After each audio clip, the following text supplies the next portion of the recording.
السلام عليكم ورحمة الله وبركاته. مشاهدينا الكرام، مرحبا بكم في حلقة جديدة وفيديو جديد. اليوم إن شاء الله معنا العديد من الأخبار في المغرب واللي وقع في المغرب اليومين هذه أو هذا النهار هذا. لذلك قبل ما نبداو ما تنساوش ديروا معكم واحد لايك وواحد المتابعة. يلا نبداو، لكن بعد الفاصل.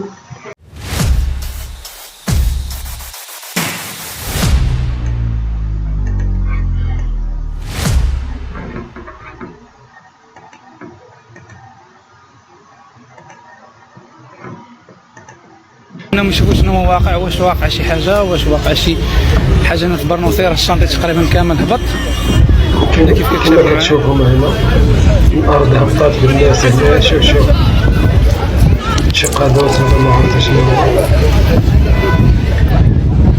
دابا راه ما عرفوش المشكل اللي واقع هنايا شنو هو، ما عرفوش شنو هو كاين. العناصر ديال الامن راهم جاو، راه تم اغلاق الشارع يعني بالاكمل ديالو. المشكل ان الشارع في الجنب تاعو كاين مجموعه من الشوط من المنازل. في هاد اللحظات تابع معنا انه كاين استنفار امني، يعني تحت اشراف عناصر الامن اللي حاضرين. بالنسبه للشارع راه تم الاغلاق ديالو على الطول ديالو من الكامل، يعني كانوا حتى موجات يعني كيبانوا هنا في الشانطي. كذلك راه تم الاغلاق ديالو في هذه اللحظات. راه تم الابحاث والتحريات تقدر تكشف شنو هو كاين. يعني عناصر ديال الامن في هذه اللحظات قاموا باغلاق الشارع بالاكمل ديالو. معنا ان الارض يعني الشارع هبط بالناس استيعابيه من 2 ل 7 مليون مسافر سنويا. اما بالنسبه لقانون التعويض عن حوادث الشغل فتم نشر ظهير شريف جديد في الجريده الرسميه، حيث تم نقل صلاحيات وزاره التشغيل الى وزاره الصحه والحمايه الاجتماعيه، مع تحديد الجهه المسؤوله بموجب مرسوم واستبدال بعض المصطلحات القانونيه ضمان تنفيذ افضل لمقتضيات الحمايه الاجتماعيه. واخيرا المغرب وفرنسا وقعوا اعلان جديد مشترك لتعزيز التعاون القضائي والقانوني كيركز على مكافحه الارهاب والجريمه المنظمه وتحديد منظومة العدالة من خلال تكوين مهنيين وتبادل الخبرات، مع التزام الطرفين بتعبئة الموارد الضرورية لمواجهة التحديات الأمنية والقضائية المشتركة. لا حول ولا قوة إلا بالله. قال لك سيدي فاجعة تهز منطقة المعارف، عامل كيصرح. شوفوا الإخوان، تخيلوا الإخوان في قادوس الحرب مرمية تربية. الإخوان تربية عباد الله، تربية مرمية في قادوس. لا إله إلا محمد رسول الله. كارثة وفاجعة تهز منطقة المعارف في هذه اللحظات الإخوان، بعد ما تم العثور على رضيعة حديثة الولادة. الإخوان رضيعة حديثة الولادة تم العثور عليها هنا في أرقى أحياء مدينة الدار البيضاء اللي هو منطقة المعارف برنزارة. هنا كاين الإخوان، هنا فين كتواجد لحمة. شنو ذنبها في الحياة الله أعلم.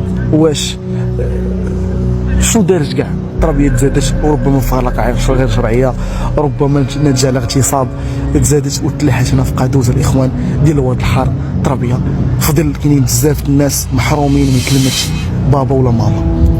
مشهد لا يصدق، فاجعه تهز منطقه المعارف. عامل نظافه كيسرح القادوز ولقى رضيعه حديثه الولاده مرمي فيه. يعني للاسف زعما رمضان النظافه مشكورين لانه لقى هذا الرضيع هنايا. يعني الاخوان هو باقي مغطي الشتا والبرد. ناري دير السروال والسليب، على شنو باغي دير؟ يلا ورينا كي درتي لها. هي كتفركل هذا التمثيل جريمة الطفلة. زيد جيدة. كدير يلا زيد زيد. اسمها الخندق هنا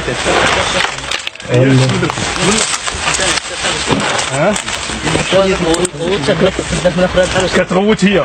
سيدي في المنطقه كتبدا حوايجها حيت زيد واحد الحوايج بنت غريبات زيد. ثلاث السروال اللي حنقولوا حوايج من حوايج اللي حيدتي لها. السروال والسليب ديالها هي زيدوا من بعد حيدتي لها السروال والسليب. علاش؟ غريبات. لا انت حيدتي لها السروال والسليب، على شنو باغي دير؟ باغي تغتصبها.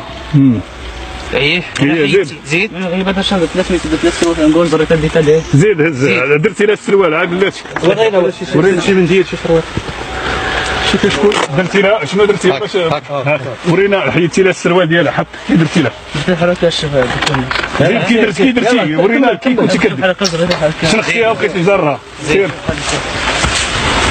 زيد زيد. عندنا مسخوط يعني بالنش باغي. شوف راك ما اللي خليه عنده الصح. هذاك الشيء اللي قالوا لنا الشهود. صافي شتيها ماتت وطهرت. دير السروال والسليب. الجنين ثم العطر عليك تصندق سيدي ماما. يلا شوف واحد في المعارف واحد في سيدي ماما. الشراء مشاكل هذا خدينا شوية النقل ديال هذا الرضيع الوقايه المدنيه الرضيع هذا هو مفرح الجريمه. هو المشاكل اللي كيعيش المغاربه حتى حاويه ديال الازبال، حتى حاويه ديال الازبال، لا حول ولا قوه الا بالله العلي العظيم. ما عرفتش كيفاش تعطيك نفسك ترمي جنين، لا حول ولا قوه الا بالله العلي العظيم، ترميه حتى حاويه ديال الازبال، لا حول ولا قوه الا بالله العلي العظيم، لا حول ولا قوه الا بالله العلي العظيم. باش تشوفوا رجال الوقايه المدنيه غيحاولوا باش يتصارفوا باش يديو هاد الجثه هادي مستودع الامواج. انا لله وانا اليه راجعون. شم النقل ديال هاد الجثه ديال هاد الجنين او هاد رمضان مبارك على مستوى الحي الصناعي بمدينه سطات مع عصر يوم الجمعه 14 مارس الجاري. لقاو جمجمه بشريه ما عرفوهاش واش ديال ذكر ولا انثى، والشرطه القضائيه ديال مدينه سطات تدخل على الخط لفك شفره هذه الجمجمه. كيفاش تلقاوها مورا هذا الحي الصناعي ديال الحيط ديالو، وكيفاش توصلت هنايا، وشكون مولات هاد الجمجمه ولا مولاها، واش هي جريمه قتل ولا شنو واقع. نسال الله السلامه. السلطات الامنيه فتحت تحقيق حول هذه الواقعه، وما تنساوش بان الروح عزيزه عند الله، واي واحد دير شي حاجه ربي كيفضحو، والروح عزيزه والله كيفضح. فاجئه حقيقيه في بولمان. دراكيم مغتصب ومحمل 14 البنت. كتفكرنا هذه القضيه بقضيه الحاج تابت اللي تفرقعت حتى هي في رمضان 1990 اي قبل 35 سنه، واللي لقاوه ممارس الجنس او مغتصب 518 سيده ومصورهم في اوضاع جنسيه. طبعا القضيه رونت البلاد وتم الحكم على الكوميسير تابت بالاعدام وتم تنفيذ الاعدام في حقه.